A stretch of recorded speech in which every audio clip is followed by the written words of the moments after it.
This morning, Pope Francis is in Canada for what he has called a, quote, trip of penance. The Pope landed in Edmonton yesterday for a week-long visit where he's expected to apologize on behalf of the Catholic Church for abuse suffered by Indigenous children at mostly church-run residential schools. NBC News senior national correspondent Jay Gray is in Edmonton for us. He joins us now. Jay, good morning. This is the first visit by a Pope to Canada in 2 decades. Why is he making the trip right now? And talk to us a little bit about what more he's expected to apologize for.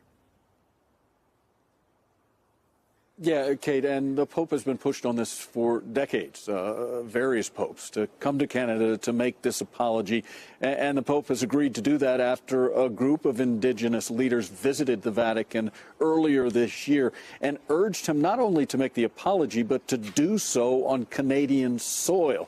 And so that is the reason for this 6-day journey to Canada, where he will spend time with not only Indigenous leaders, but survivors of some of that accused abuse at some of the residential schools.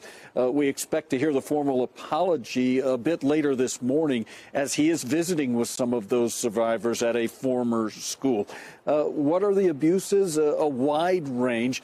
Accusations of pulling families apart, taking children and placing them in these residential schools and separating them from their families. There are accusations of both physical and sexual abuse to children, and what many people here call cultural genocide by assimilation. And so the Pope expected to address a lot of those issues when he makes that first and formal apology later this morning and as he continues his trip.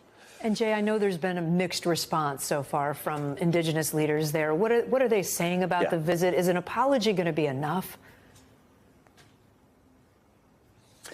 For some, it frankly will not be, Kate. And you're right. There has been a real mixed reception to this trip and to the acknowledgement by the Catholic Church, most saying that it's a good start, but it comes way late. Let's listen to what one of the Indigenous leaders and an elder said after meeting briefly with the Pope upon his arrival yesterday.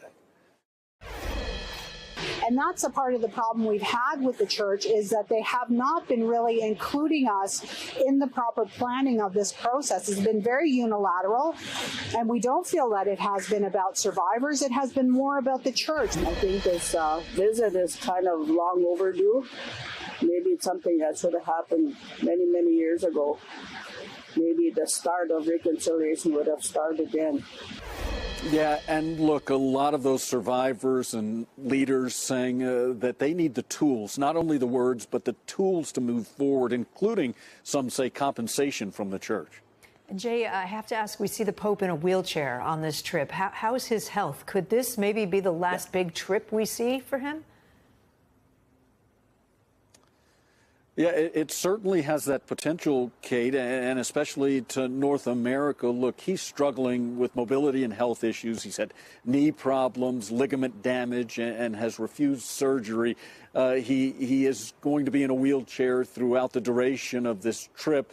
And while he's going to travel a lot, his schedule will be limited in the sense that he won't have a lot of public appearances. And when he does, those will be restricted to perhaps an hour and an hour and a half. So they're really doing everything they can to try and manage his health on this journey.